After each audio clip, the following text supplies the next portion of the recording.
Chères voyageuses et chers voyageurs du soir, avant de commencer, une petite chose douce à faire. Chaque abonnement, chaque geste aide cette forêt d'histoires à grandir. Alors si ce conte vous parle, si vous aimez ces histoires tranquilles, pensez à vous abonner. C'est simple, gratuit et tellement précieux pour nous. Maintenant, respirez profondément et laissez-vous porter.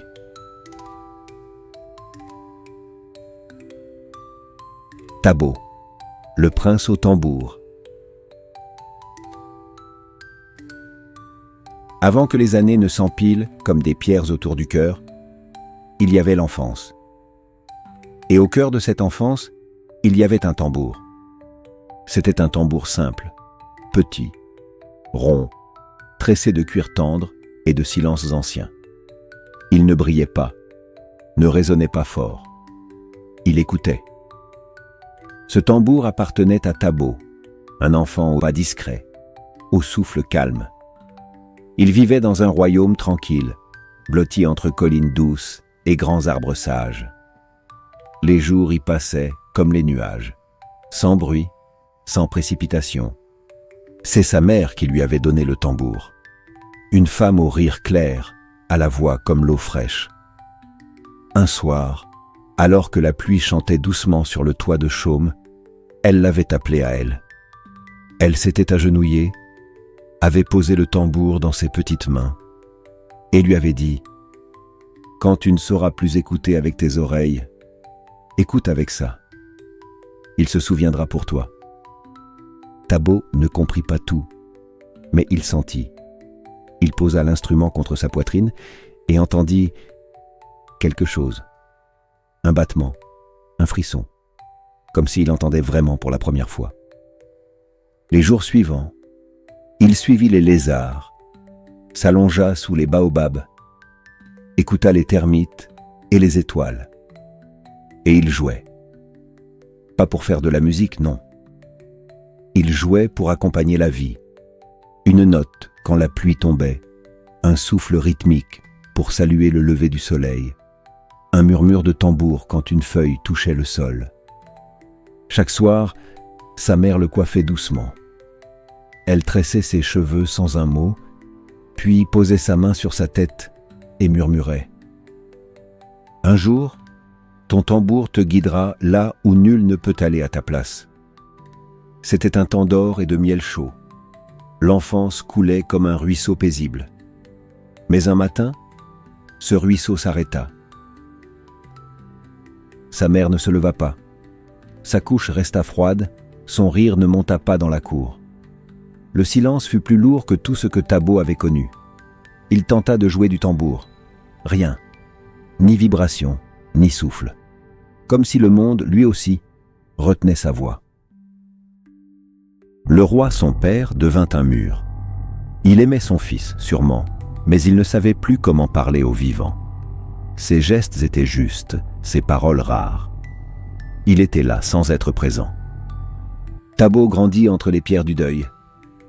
Il apprit ce qu'on apprend au futur roi, la patience, l'écoute, les lois, la justice. Il souriait quand il le fallait, répondait comme il se devait. Mais en lui, quelque chose battait autrement. Un feu absent. Parfois, à l'aube, quand le village dormait encore, il sortait son tambour. Juste un battement. Un seul. Comme pour dire « Je suis encore là. Je n'ai pas oublié. » Les années passèrent. Tabo était désormais un jeune homme. Son regard avait gagné en profondeur, sa démarche en assurance. Le royaume le regardait avec espoir. Il parlait avec sagesse, écoutait les anciens, s'inclinait devant les arbres avant de cueillir un fruit. Il était prêt, disaient certains, à devenir roi. Mais sous la peau tranquille, un feu doux persistait, une question sans mots, une soif que ni les livres, ni les conseils, ni les cérémonies ne parvenaient à étancher. Ce fut d'abord un rêve, une lumière étrange, une route ouverte dans l'obscurité, un bruit plus fort que le tambour qui battait loin, très loin. Puis, vinrent les étrangers.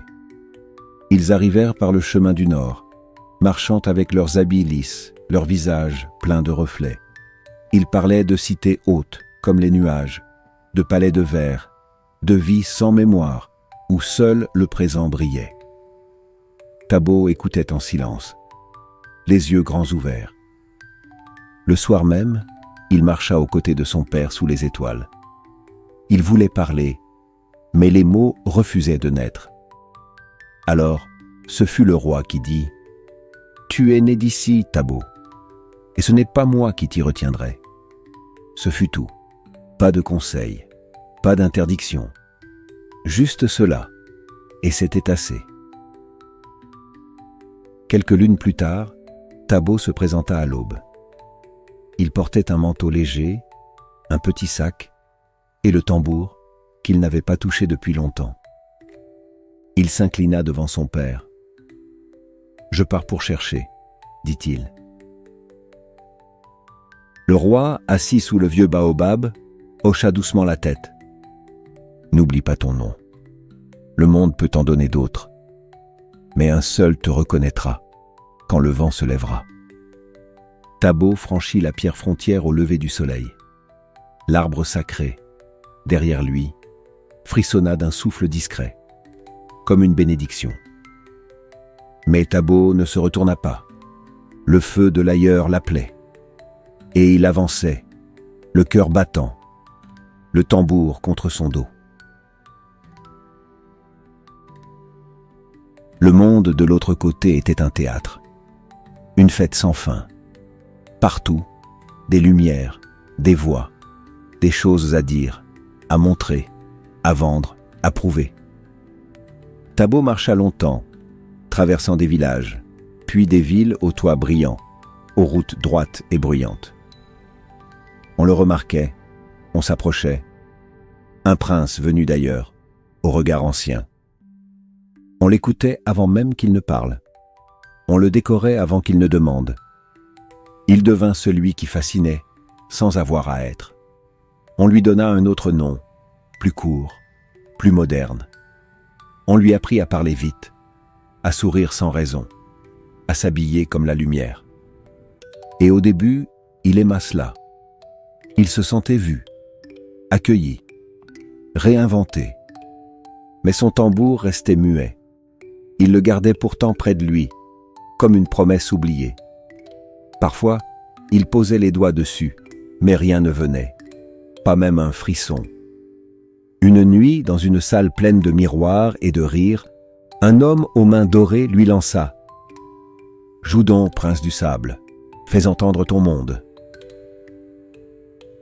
Tous se tournèrent vers lui. Thabot hésita. Il s'assit. Il posa le tambour sur ses genoux. Il ferma les yeux. Il frappa. Une fois, deux fois. Rien. Le silence fut plus bruyant que tous les éclats autour. Les regards se détournèrent, gênés. Le rire de la salle reprit, mais ailleurs. Ce soir-là, Thabot quitta la ville.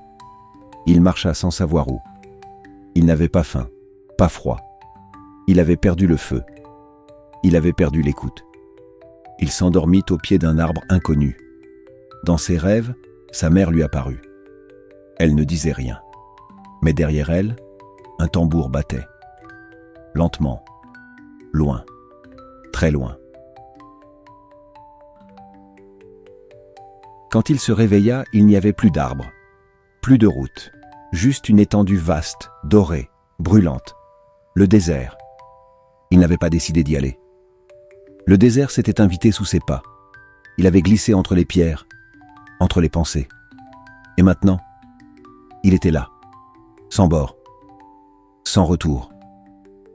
Thabot marcha, d'abord vite, puis lentement, puis à genoux. Le sable collait à sa peau, le soleil à ses paupières. Il avançait sans but, comme on avance dans un rêve sans fin. Le tambour, accroché à son dos, pesait plus que jamais. il ne faisait pas un bruit. Mais sa présence, elle, criait. Un soir, ses jambes refusèrent. Il s'effondra. Là, dans un silence plus grand que le ciel. Le sable lui entra dans la bouche, dans les yeux. Il s'endormit sans savoir s'il se réveillerait. Et dans la fièvre, vinrent les visages. Celui de sa mère d'abord.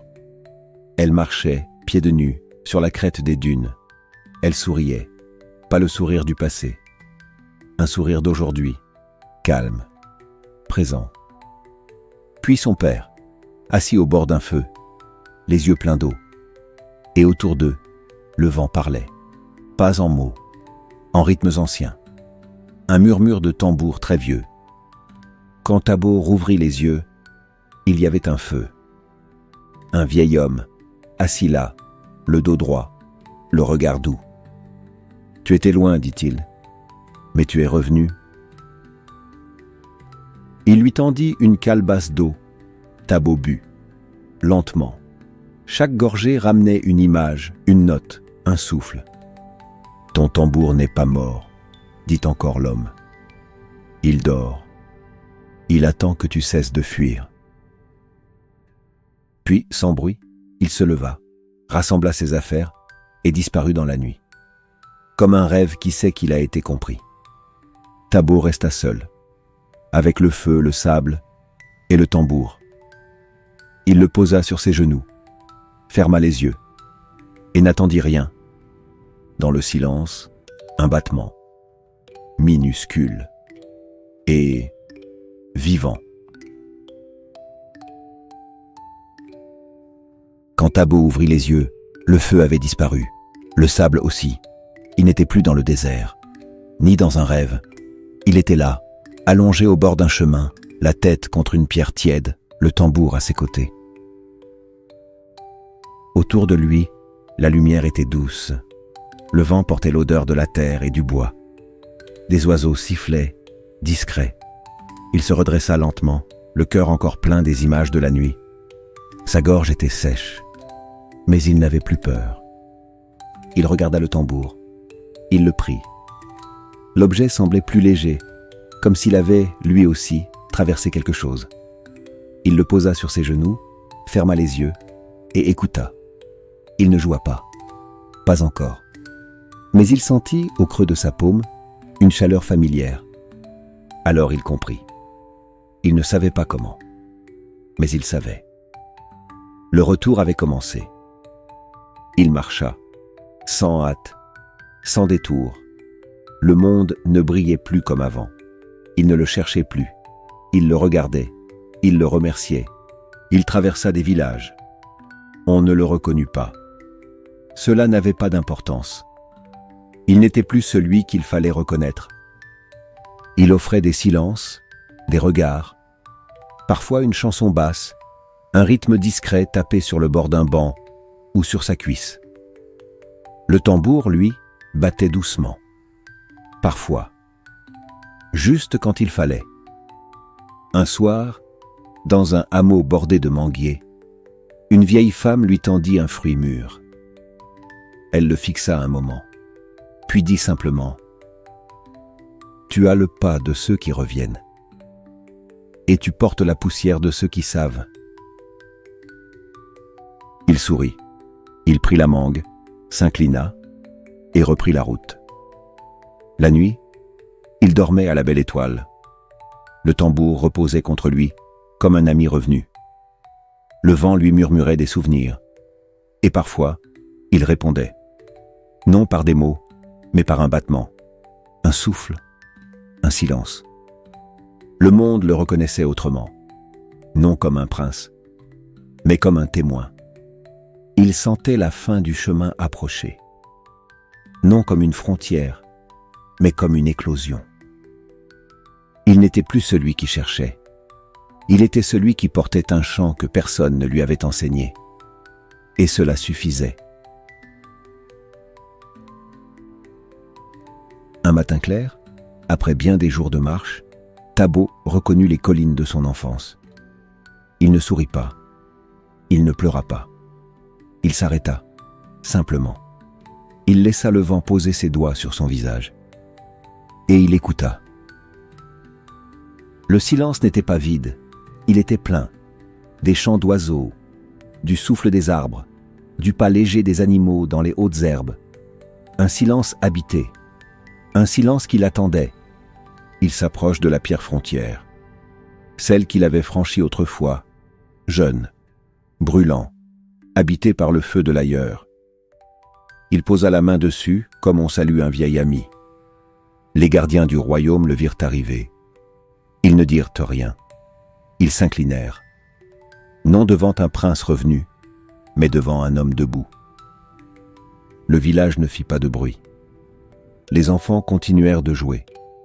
Les anciens levèrent les yeux.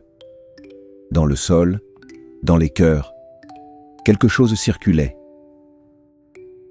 Tabo entra dans le palais. Les murs n'avaient pas changé, le bois craquait doucement. L'air sentait la pierre tiède et le souvenir. Le roi était là, assis, un peu voûté, les yeux clairs, le visage calme. Ils restèrent ainsi longtemps, à se regarder sans rien dire. Puis le roi se leva. Lentement, il s'approche. « Tu es allé plus loin que mes pas, dit-il, et tu es revenu avec plus que ce que je t'ai donné. » Il tendit la main pour accueillir. Tabo posa le tambour entre eux. Il frappa, une fois, puis encore. Un son clair, profond, entier. Le roi ferma les yeux. Une larme coula. Pas de tristesse, seulement la vérité. Le royaume entier vibra, fort et juste. Et ce soir-là, sous un ciel constellé, Tabo fut nommé roi. Non parce qu'il le fallait, mais parce qu'il était prêt. Et dans les villages, les forêts, les terres lointaines, on dit que les étoiles elles-mêmes, ce soir-là, s'arrêtèrent un instant pour célébrer. On raconte que bien plus tard, le tambour de Tabo disparut. Un matin, il ne se trouvait plus ni dans la salle du trône, ni dans les mains du roi. Certains disent qu'il s'est fondu dans la pierre du palais. D'autres murmurent qu'il repose au creux d'un arbre ancien, là où la terre parle doucement. Mais il arrive encore, certains soirs sans lune, que l'on entende un battement, léger, lointain, comme un cœur endormi qui bat lentement. Ceux qui, aujourd'hui, quittent leur village pour chercher un ailleurs plus éclatant, plus rapide, plus vaste, finissent parfois par marcher longtemps, très longtemps, jusqu'à ce que la lumière les aveugle et que le bruit les fatigue. Alors, dans un rêve ou dans un souffle, ils entendent un tambour, une voix sans mots, un appel doux, et le vent, s'il est calme et patient, murmure toujours la même chose. Tu es parti croire qu'ailleurs on fait de toi un roi. Mais tu es déjà prince, là où ton nom est reconnu, là où la terre connaît ton pas, là où le silence des ancêtres te parle. Et parfois, ces marcheurs rentrent, non comme avant, mais plus vrais, plus légers. Car le chemin, lui aussi, se souvient. Si ce pas partagé t'a apaisé, laisse un souffle, un mot, une trace, pour que d'autres pieds hésitants trouvent à leur tour le chemin. C'est ainsi que les contes vivent, dans les silences offerts et les regards posés. Et si ton cœur le souhaite, abonne-toi pour continuer à marcher doucement avec nous, dans les sentiers et les forêts profondes de Katiopa, sous les pas de douce Afrique.